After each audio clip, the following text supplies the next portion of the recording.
Good morning सारे विद्यार्थियों।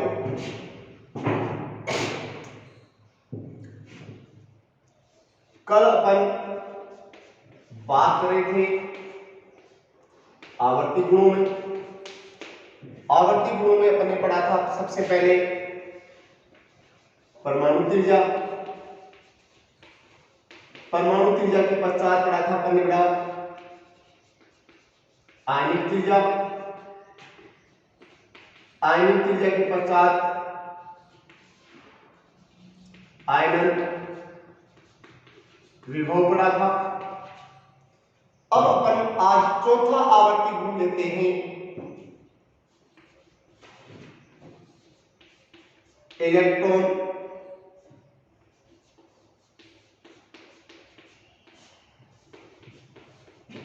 लब्धि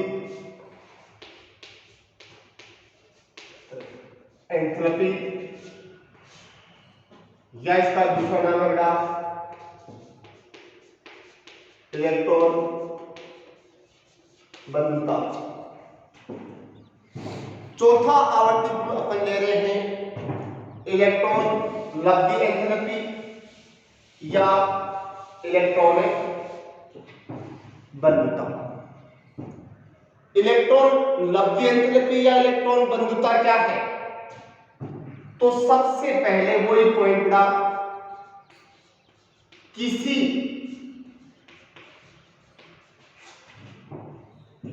गैसीय तत्व के एक उदासीन परमाणु द्वारा एक इलेक्ट्रॉन, कितने इलेक्ट्रॉन बेटा? एक इलेक्ट्रॉन के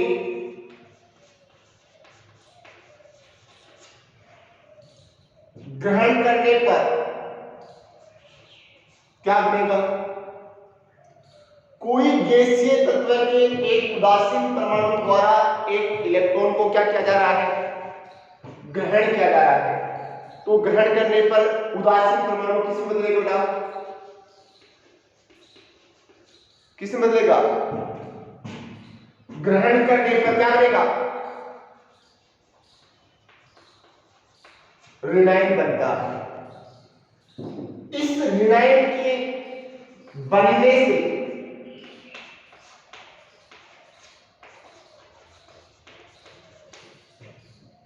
क्या मुक्त होती है बेटा? परमाणु ऊर्जा मुक्त करता है। मुक्त होने वाली इस ऊर्जा की मात्रा को ही इलेक्ट्रॉन लब्धि एंथैल्पी या इलेक्ट्रॉन बंधुता कहते हैं। क्या कहा अपन ने? किसी गैसीय तत्व के उदासीन परमाणु, उदासीन परमाणु इसका मतलब इसमें इलेक्ट्रॉन और प्रोटॉन दोनों क्या है? बराबर है। उदासीन परमाणु द्वारा इलेक्ट्रॉन को ग्रहण किया जा रहा है। इसका मतलब इलेक्ट्रॉन की संख्या प्रोटॉन की संख्या से क्या हो जाएगी? ज्यादा हो जाएगी। तो परमाणु किस में बदल जाएगा? ऋणायन में बदलेगा। अब कोई परमाणु उदासीन परमाणु इलेक्ट्रॉन को ग्रहण करेगा तो ग्रहण करने पर वो बेटा क्या मुक्त करेगा? ऊर्जा मुक्त करेगा। परमाणु इलेक्ट्रॉन के एक इलेक्ट्रॉन उदासीन परमाणु द्वारा एक इलेक्ट्रॉन को ग्रहण करने पर उदासीन परमाणु द्वारा मुक्त हुई उस ऊर्जा की मात्रा को ही क्या कहते हैं? इलेक्ट्रॉन लब्धि एंथैल्पी या इलेक्ट्रॉन बंधुता कहते हैं। इसका मतलब ये क्या हो जाएगा? उदासीन परमाणु ये क्या ग्रहण करेगा? ये इलेक्ट्रॉन ग्रहण कर दिया। इलेक्ट्रॉन ग्रहण करने पर क्या बनेगा? ऋणायन, और साथ में प्लस क्या मुक्त होगा? ऊर्जा। मुक्त होने वाली इस ऊर्जा को इलेक्ट्रॉन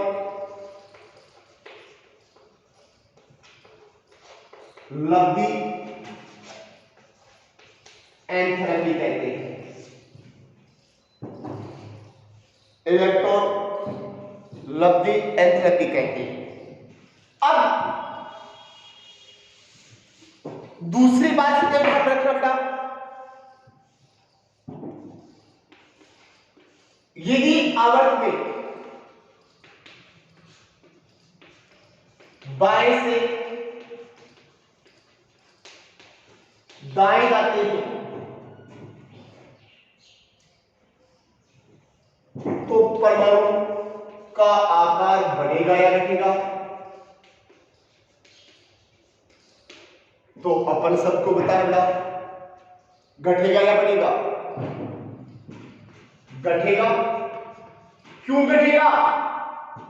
क्योंकि आवर्त में बाएं से दाएं जाते हैं तो परमाणु क्रमांक बढ़ने के कारण प्रभावी नाभिकीय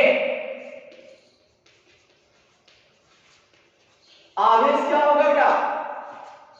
बढ़ेगा। प्रभावी नाभिकीय आवेश बढ़ने के कारण नाभिक का धनावेशित भाग बाह्यतम कोश के इलेक्ट्रॉन को अपनी ओर क्या करेगा? आकर्षित, अर्थात आकर्षण बल बढ़ेगा।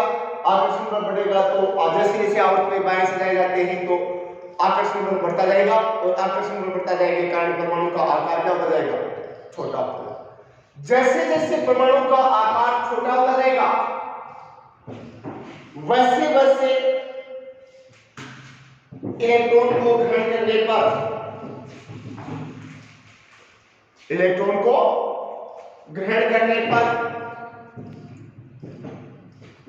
क्या होगा बेटा? ऊर्जा भी अधिक मात्रा में मुक्त होगी। इसका मतलब आवर्त में बाएं से दाएं जाते हैं तो परमाणु का आकार प्रभावी नाभिकीय आवेश बढ़ने के कारण छोटा होता जाएगा। छोटा होने के कारण परमाणु द्वारा इलेक्ट्रॉन को ग्रहण करने पर क्या हो जाएगा बेटा?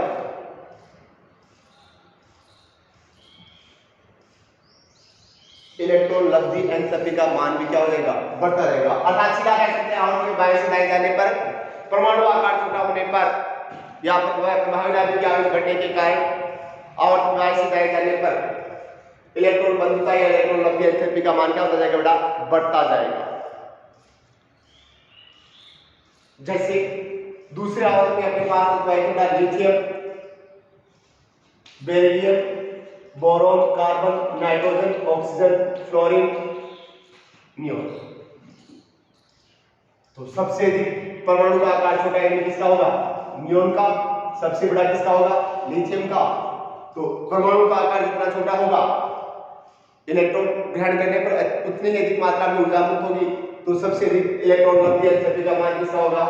सोडियम का। सोडियम से कम किसका? फ्लोरीन का। फ्लोरीन से कम किसका? ऑक्सीजन का। ऑक्सीजन से कम किसका? नाइट्रोजन का। नाइट्रोजन से कम किसका? कार्बन का। कार्बन से कम किसका? बोरॉन का। बोरॉन से कम किसका? बेरिलियम का। और बेरिलियम से कम जोड़ा किसका होगा? लिथियम का। ये इलेक्ट्रॉन लब्धि एंथैल्पी का बढ़ता हुआ या घटता हुआ। किसकी बात कर रहे हैं अपन? जब अपन आवर्त में क्या कहते हैं? बाएं से दाएं जाते हैं। और यदि अपन किसकी बात करें? वर्ग की बात करें तो वर्ग में ऊपर से नीचे जाने पर इलेक्ट्रॉन बंधुता में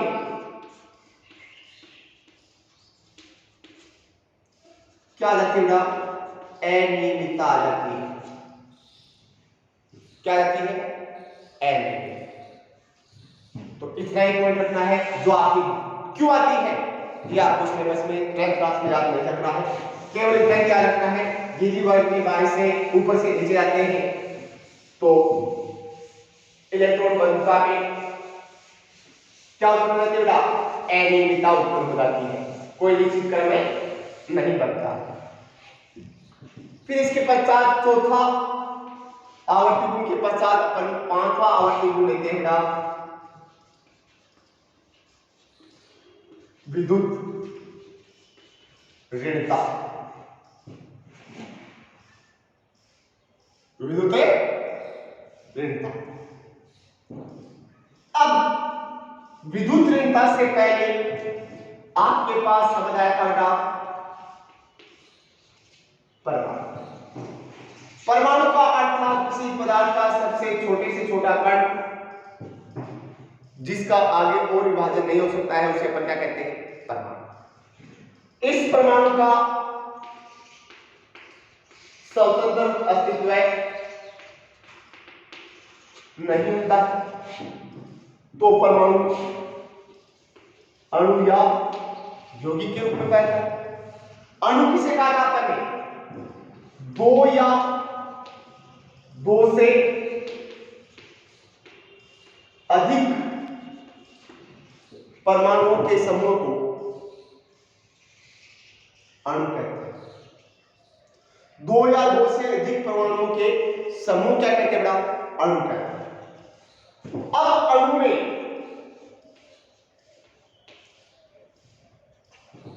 या यौगिकों में जो परमाणु है या अणु या यौगिकों के निर्माण में भाग लेने वाले जो अणु या यौगिक है, उनके परमाणुओं के बीच मुख्य रूप से दो प्रकार के बंध पाए जाते हैं। क्या कहा हमने? किसी पदार्थ का सबसे छोटा से छोटा कण जिसका स्वतंत्र अस्तित्व नहीं होता है और जिसका आगे और विभाजन नहीं किया जा सकता, उसे क्या कहते हैं? दो या दो से अधिक परमाणु का समूह क्या कहलाता है? अणु कहलाता है। उस अणु या अणु से बनने वाले यौगिकों में मुख्य रूप से दो प्रकार के बंध पाए जाते हैं।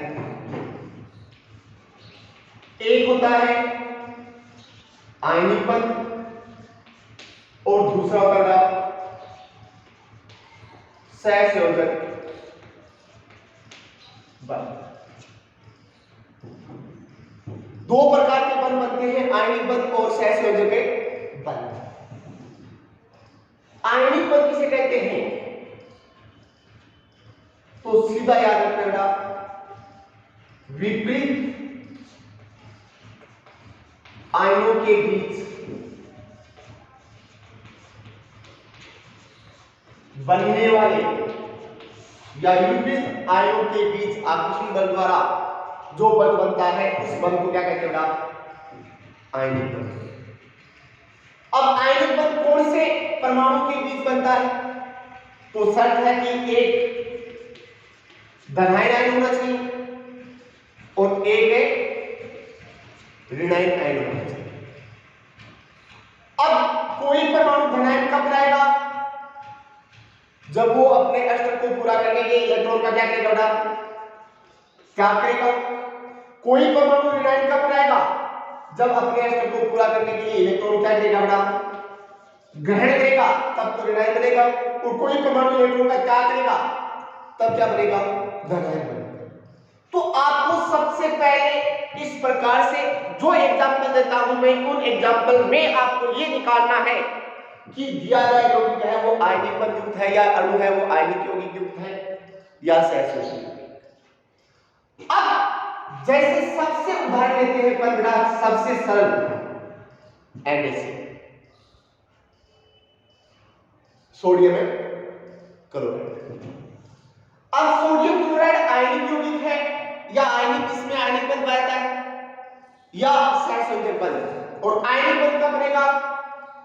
जब कोई एक धनायन होगा और एक क्या होगा? ऋणायन। अपन NaCl में बात करें तो NaCl में कितने परमाणु भागे रहेगा? दो परमाणु, एक सोडियम और दूसरा क्लोरीन। सोडियम का परमाणु क्रमांक 11 है, क्लोरीन का परमाणु क्रमांक 17 है। इलेक्ट्रॉनिक विन्यास 2 8 7, इसका क्या 2 8 1 और 2 8 7। बाह्यतम कोश में कितने इलेक्ट्रॉन है बेटा?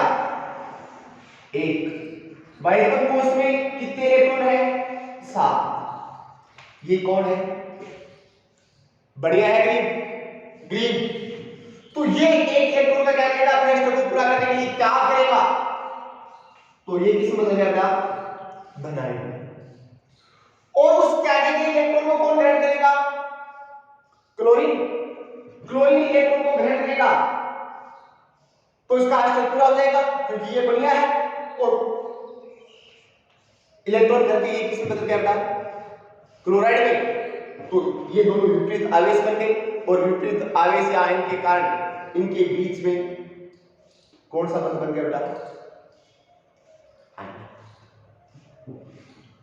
दूसरा बंध बना लेंगे बेटा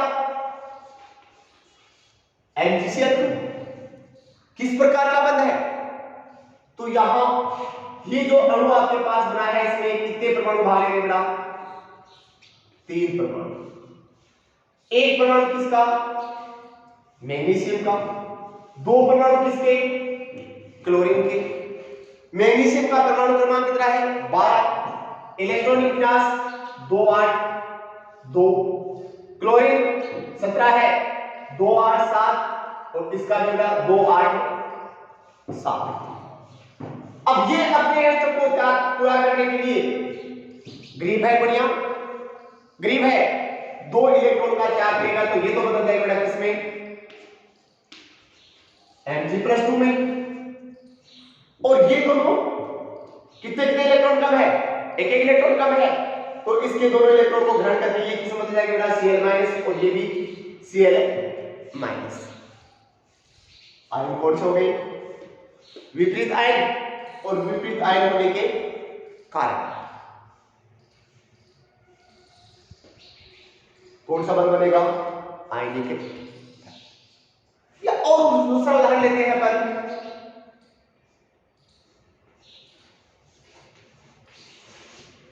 मैग्नीशियम ऑक्साइड। मैग्नीशियम ऑक्साइड में कितने परमाणु भाग रहे हैं, 2, Mg और ऑक्स। Mg का परमाणु इलेक्ट्रॉनिक विन्यास 2 8 2 और इसका 8 है तो 2 6 Kl मैग्नीशियम क्या करेगा बेटा, इलेक्ट्रॉन का त्याग करेगा, ऑक्सीजन अपने स्तर को पूरा करने के लिए इलेक्ट्रॉन ग्रहण करेगा तो मैग्नीशियम धनायन बनाएगा, ऑक्सीजन क्या बनाएगा, ऋणायन। तो विपरीत आवेश बन गए, विपरीत आवेश बनने के कारण कौन सा बंध बनेगा, आयनिक बंध। तो आयनिक बंध में सीधा याद रखना है, आयनिक बंध वह बंध होता है जिसमें 2 या 2 से अधिक परमाणुओं के बीच में एक या एक से अधिक परमाणु इलेक्ट्रॉन का त्याग करते हैं और इलेक्ट्रॉन का त्याग करके धनायन बनाते हैं और दूसरा इलेक्ट्रॉन को ग्रहण करके ऋणायन बनाते हैं, तब उस अणु में बनने वाला जो बंध है वो बंध कौन सा कहलाता है, आयनिक बंध, जिसमें एक इलेक्ट्रॉन को त्याग करेगा और दूसरा इलेक्ट्रॉन क्या करेगा, ग्रहण करेगा।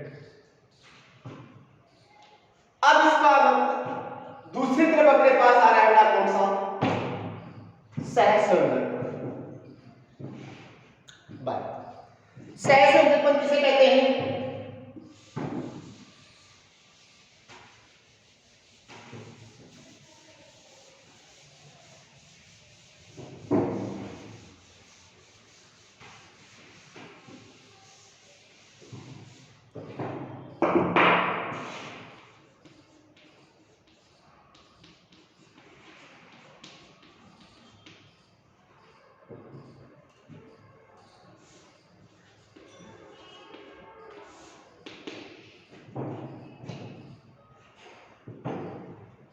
तो जब किसी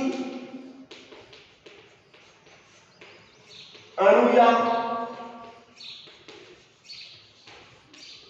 यौगिक में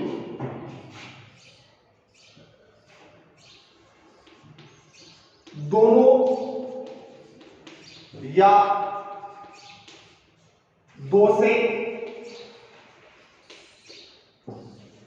अधिक परमाणु जो जिनमें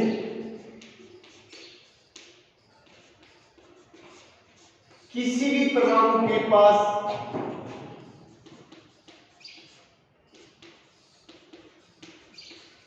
इलेक्ट्रॉन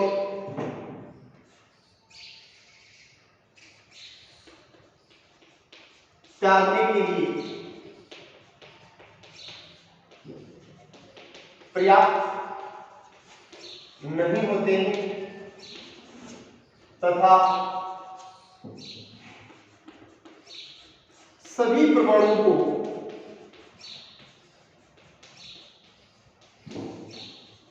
अपना अष्टक पूरा करने के लिए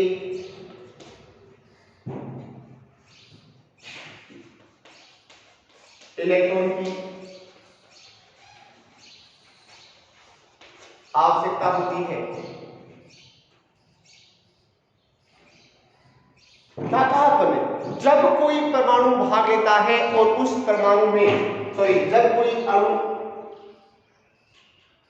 वह कोई अणु जिसमें भाग लेने वाले सभी परमाणु के पास अपने अष्टक को पूरा करने के लिए इलेक्ट्रॉन की कमी पड़ती है, अर्थात कोई भी इलेक्ट्रॉन त्यागने वाला नहीं होता, तो ऐसे अणु या यौगिक में अपने अष्टक को पूरा करने के लिए वो परमाणु आपस में इलेक्ट्रॉन का क्या करते हैं? साझा करते हैं। दो या दो से अधिक परमाणुओं के बीच अपने अष्टक को पूरा करने के लिए जो इलेक्ट्रॉन का साझा होता है और साझे से जो बंध बनता है उस बंध को क्या कहते हैं? सहसंयोजक बंध। और सहसंयोजक बंध में भाग लेने वाले इलेक्ट्रॉन पर दोनों परमाणुओं का समान अधिकार होता है। जैसे मैं एक एग्जांपल देता हूं बेटा आपके पास,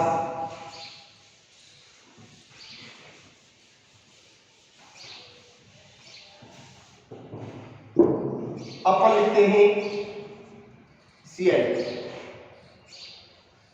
इस अणु और अणु के साथ ये क्या हो गया? तत्व भी हो गया। तत्व क्यों हो गया? क्योंकि सभी इलेक्ट्रॉन दोनों परमाणु क्या समान है। समान परमाणु का समूह क्या कहलाता है? कितने परमाणु भाग रहे हैं इसमें? 2। दोनों का परमाणु क्रमांक सेम है, इलेक्ट्रॉनिक विन्यास 2 8 7 2 8 7। अब दोनों ही क्या है? बढ़िया है, ये भी बढ़िया है और ये भी बढ़िया है, क्योंकि इसके बाह्यतम कोश में कितने हैं? 7 है और उसके बाह्यतम कोश में भी क्या है? 7। तो दोनों के पास ही देने वाला कोई नहीं है,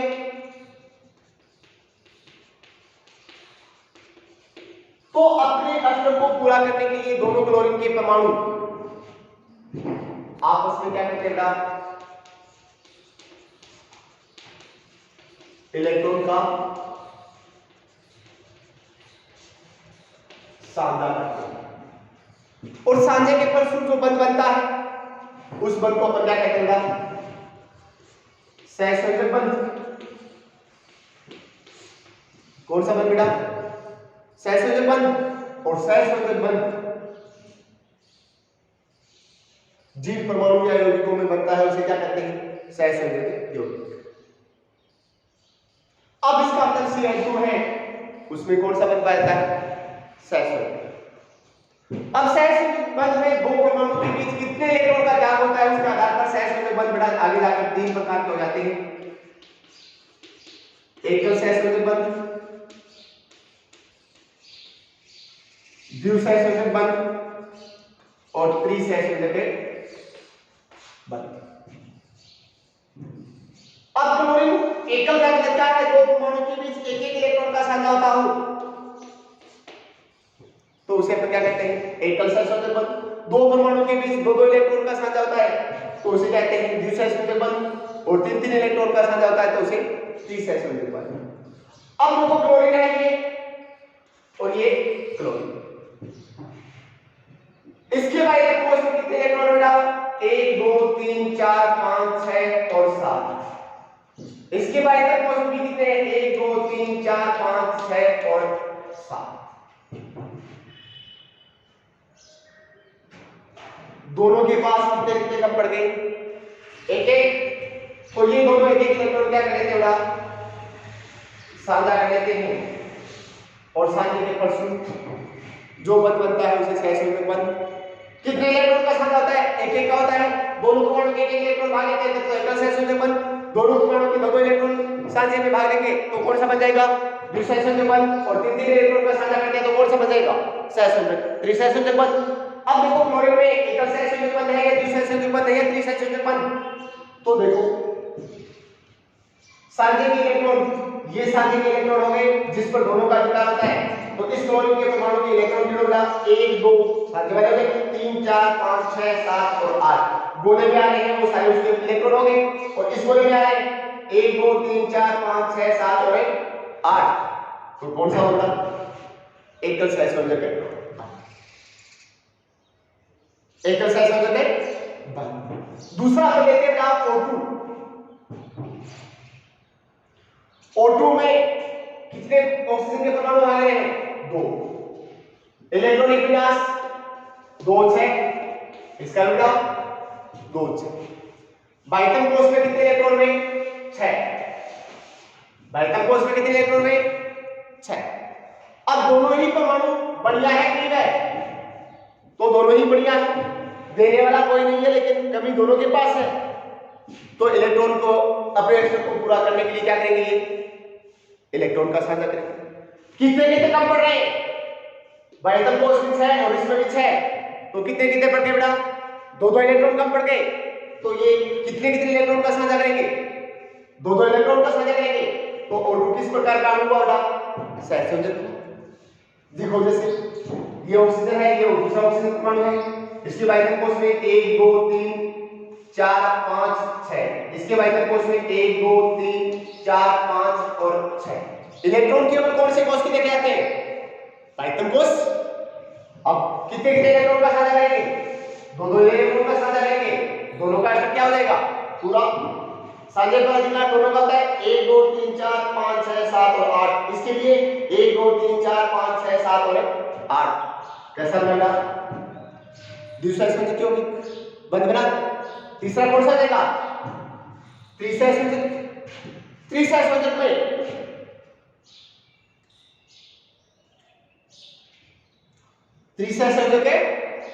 में कितने इलेक्ट्रॉन का? 3 इलेक्ट्रॉन का क्या हो जाएगा? साझा लेगा। जैसे एग्जांपल कौन सा बन जाएगा बेटा? N2 में कितने परमाणु भाग ले रहे हैं? 2 परमाणु। NF परमाणु क्रमांक 7, इलेक्ट्रॉनिक विन्यास 2 5, इसका भी 2 5। बाइथम कोष में कितने? 5 5। कितने का पड़ रहे हैं? 3 गरीब है बढ़िया बढ़िया। क्या करेंगे? देने वाले दोनों में से कोई देने वाले नहीं है, तो इलेक्ट्रॉन क्या करेंगे? साझा। कैसे बनेगा चित्र डायग्राम? 1 2 3 4 5, इसके भी 1 2 3 4 और 5। साझे पर दोनों का अधिकार आता है। कितने हो गए बेटा? इसके लिए 1 2 3 4 5 6 7 और 8, इसके लिए 1 2 3 4 5 6 7 और 8। अब ये जो अपने सहसंयोजक अणु आपको दिखाए हैं बेटा, या सहसंयोजक बंध के एग्जांपल दिए हैं, तीनों एग्जांपल में देखो जो अणु भाग ले रहा है उस भाग लेने वाले में अणु दोनों परमाणु क्या है?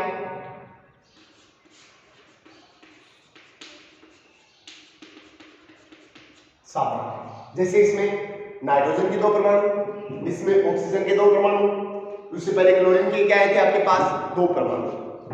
अब अपन लेते हैं बेटा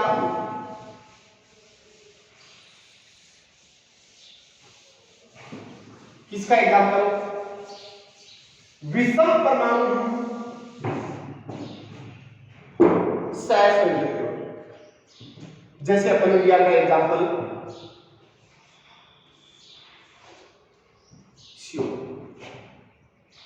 कार्बन मोनोऑक्साइड। अब कार्बन मोनोऑक्साइड पहले तो आपको यह पता करना है कि इसके निर्माण में भाग लेने वाले जो परमाणु है उन परमाणु के बीच आयन बन पाता है या सहसंयोजक बन पाता है। तो कार्बन के पास कार्बन का परमाणु क्रमांक 6 2 4, ऑक्सीजन का 8 2 6, ऑक्सीजन का 2 6, इसके बाइथम कोष में 6, इसके बाइथम कोष में 4, इसके बाइथम कोष में 6। इसके पास 4 कम पड़ रहे हैं, इसके पास 2 कम पड़ रहे हैं, इसके पास 2 कम पड़ रहे हैं। तो यहां कार्बन डाइऑक्साइड में भाग लेने वाले तीनों परमाणुओं के पास इलेक्ट्रॉन की क्या है बेटा, कमी है। तीनों के पास इलेक्ट्रॉन की कमी है, इसका मतलब अपने अष्टक को पूरा करने के लिए इलेक्ट्रॉन का क्या करेंगे बेटा, साझा करेंगे। और साझा करने के कारण CO2 में, कार्बन डाइऑक्साइड में जो बन पाता है वो कौन सा है, सहसंयोजक बंध। कौन सा है, सहसंयोजक बंध। अब कार्बन के पास 4 है, ऑक्सीजन के पास 2 कम है, और इस ऑक्सीजन परमाणु के पास भी क्या है, 2 कम है। तो ये कार्बन के साथ कितने इलेक्ट्रॉन का साझा करेगा, 2 इलेक्ट्रॉन का। और ये ऑक्सीजन परमाणु भी इलेक्ट्रॉन के कार्बन के साथ कितने इलेक्ट्रॉन का साझा करेगा, 2 इलेक्ट्रॉन का साझा करेगा। तो इसका एक बार अपन डायग्राम बनाते हैं। ये कार्बन है और इसके पास ये 4 इलेक्ट्रॉन, बाह्यतम कोश में 4 इलेक्ट्रॉन, क्योंकि बंद केवल बाह्यतम कोश के इलेक्ट्रॉन भाग लेते हैं। ये ऑक्सीजन है, इसके पास बाह्यतम कोश में कितने बेटा, 6, और इस ऑक्सीजन के पास भी 6 इलेक्ट्रॉन। ये 2 इलेक्ट्रॉन कार्बन के परमाणु के साथ साझा करके 1 2 3 4 5 6 7 और 8, ये भी इस कार्बन के 2 इलेक्ट्रॉन के साथ साझा करके अपने इलेक्ट्रॉन को क्या कर लेता है, अष्टक को पूरा कर लेता है। और ये भी साझा कर रहा है, साझे पर दोनों परमाणु क्या होता है, समान अधिकार। तो कार्बन के पास भी ये कार्बन का गुण आ रहा है, तो 1 2 3 4 5 6 7 और 8। इसका मतलब सहसंयोजक बंध समान परमाणु में हो सकता है और असमान परमाणु। लेकिन शर्त है, सहसंयोजक बंध तभी बनता है जब उस अणु या यौगिक के निर्माण में भाग लेने वाले परमाणु के पास अष्टक को पूरा करने के लिए इलेक्ट्रॉन की क्या होती है बेटा, कमी होती है। न कि अष्टक को पूरा करने के लिए 1 या 2 या 3 इलेक्ट्रॉन का त्याग करने वाला। अगर इलेक्ट्रॉन का एक त्याग करने वाला और दूसरा इलेक्ट्रॉन को ग्रहण करने वाला, तब तो क्या बन जाएगा, आयनिक यौगिक बन जाएगा। क्योंकि एक इलेक्ट्रॉन त्याग करेगा तो धनात्मक बनेगा और दूसरा इलेक्ट्रॉन को ग्रहण करेगा तो ऋणात्मक बनेगा। तो उस कंडीशन में क्या होगा, आयनिक यौगिक बन जाएगा। तो इसका मतलब सहसंयोजक यौगिक तभी बनता है जब उस सहसंयोजक यौगिक के निर्माण में भाग लेने वाले परमाणु के पास, स्वयं के पास इलेक्ट्रॉन, सभी के पास इलेक्ट्रॉन की क्या होती है बेटा, कमी होती है। अब अपने गुण लिया था बेटा कौन सा,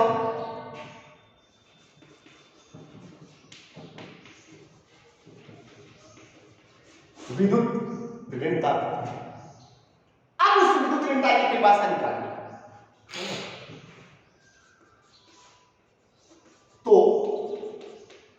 सहसंयोजी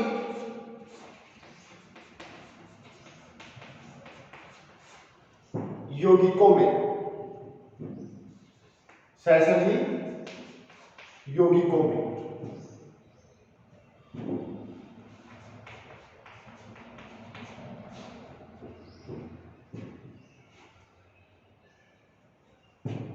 तो पूरा पॉइंट लिखते हैं ना, विषम परमाणुविक सहसंयोजित यौगिकों में सांझे के इलेक्ट्रॉन को अपनी ओर आकर्षित करने की क्षमता को विद्युत ऋणता। क्या कहा बेटा, विषम परमाणुविक सहसंयोजक यौगिकों में, इसका मतलब O2 है, उसमें भी क्या पाया था सहसंयोजक बंध, लेकिन उसमें तो सभी परमाणु क्या है, समान है, तो समपरमाणुविक सहसंयोजक यौगिक हुआ। जबकि अपन बात कर रहे हैं किसकी बेटा, जैसे CO2 है, अब CO2 में एक कार्बन का परमाणु 2 ऑक्सीजन के, तो सभी परमाणु सामान्य होकर क्या है, असमान, तो क्या हुआ, विषम परमाणु। विषम परमाणुविक सहसंयोजक यौगिकों में सांझे के इलेक्ट्रॉन को अपनी ओर आकर्षित करने की क्षमता को क्या कहते हैं, विद्युत ऋणता। अब ये कार्बन और ये ऑक्सीजन है, दोनों क्या हुए बेटा? विषम परमाणु। अब विषम परमाणु परमाणुिक सहसंयोजी यौगिकों में किसी परमाणु द्वारा साझे के इलेक्ट्रॉन को अपनी ओर आकर्षित करने की क्षमता क्या कहलाती है बेटा? विद्युत ऋणता कहलाती है। इसका मतलब ये कार्बन और ऑक्सीजन के बीच ये इलेक्ट्रॉन साझे के क्या हो गए बेटा? इलेक्ट्रॉन हो गए। और इस साझे के इलेक्ट्रॉन को किसी परमाणु के द्वारा अपनी ओर आकर्षित करने की जो क्षमता है, उस क्षमता को क्या कहते हैं? विद्युत ऋणता कहते हैं। तो ध्यान रखना, कंफ्यूज मत होगा ना। विषम परमाणुिक सहसंयोजक यौगिक में किसी परमाणु के द्वारा साझे के इलेक्ट्रॉन को अपनी ओर आकर्षित करने की क्षमता क्या कहलाती है? विद्युत ऋणता कहलाती है। अब ये विद्युत ऋणता निर्भर करती है किस पर? परमाणु के आकार। परमाणु जितना क्या होता जाएगा? छोटा होता जाएगा, वो साझे के इलेक्ट्रॉन को उतना ही अपनी ओर ज्यादा क्या करेगा बेटा? आकर्षित करेगा। अब याद करो, यदि आवर्त में अपन बाएं से दाएं जाते हैं तो परमाणु का आकार घटेगा या बढ़ेगा? परमाणु का आकार है घटेगा, क्योंकि बाएं से दाएं जाने पर प्रभावी नाभिक के आवेश बढ़ता है। प्रभावी नाभिक के आवेश बढ़ता है तो परमाणु का आकार छोटा होता जाएगा। परमाणु का आकार छोटा होता जाएगा तो साझे के इलेक्ट्रॉन को वो अपनी ओर ज्यादा आकर्षित करेगा, खींचेगा, तो उसके कारण उसकी विद्युत ऋणता क्या हो जाती है बेटा? बढ़ जाती है। जैसे आपके पास दूसरे आवर्त में क्या है? Lithium, beryllium, boron, carbon, nitrogen, oxygen, fluorine. अपन आवर्त में कहां जा रहे हैं बेटा? 3, 4, 5, 6, 7, 8, 9 आवर्त में अपन लगातार परमाणु क्रमांक आ रहा है। आवर्त में अपन बाएं से दाएं जा रहे हैं। बाएं से दाएं जा रहे हैं, इसका मतलब है प्रोटॉन की संख्या बढ़ रही है। प्रोटॉन की संख्या बढ़ रही है तो प्रभावी नाभिक के आवेश बढ़ रहा है। प्रभावी नाभिक के आवेश बढ़ रहा है तो परमाणु का आकार क्या होता जाएगा? छोटा होता जाएगा। अब परमाणु का आकार छोटा होता जा रहा है तो विद्युत ऋणता भी क्या होती जाएगी? बढ़ती जाएगी। अब अपन lithium, beryllium, boron, carbon, nitrogen, oxygen और फ्लोरीन की बात करें तो सबसे परमाणु का आकार बड़ा किसका होगा? लिथियम का। लिथियम से छोटा किसका? बेरिलियम का। बेरिलियम से बोरॉन, बोरॉन से कार्बन, कार्बन से नाइट्रोजन, नाइट्रोजन से ऑक्सीजन और ऑक्सीजन से फ्लोरीन। अब परमाणु आकार इतना छोटा होगा तो वो साझे के इलेक्ट्रॉन को भी उतना ही ज्यादा खींचेगा, तो उसकी विद्युत ऋणता क्या हो जाएगी? ज्यादा होता जाएगी। अब कार्बन डाइऑक्साइड में अपन कौन-कौन से दो परमाणु भाग ले रहे हैं? कार्बन और ऑक्सीजन। अब कार्बन और ऑक्सीजन के परमाणु आकार की तुलना करें तो किसका परमाणु आकार छोटा होगा? कार्बन का या ऑक्सीजन का? तो आवर्त में अपन बाएं से दाएं जा रहे हैं तो इसका मतलब ऑक्सीजन बाद आ रहा है, तो ऑक्सीजन बाद आ रहा है तो ऑक्सीजन की विद्युत परमाणु आकार क्या होगा? छोटा होगा। ऑक्सीजन का परमाणु आकार छोटा होगा तो इस साझे के इलेक्ट्रॉन को अपनी ओर क्या करेगा? ज्यादा खींचेगा।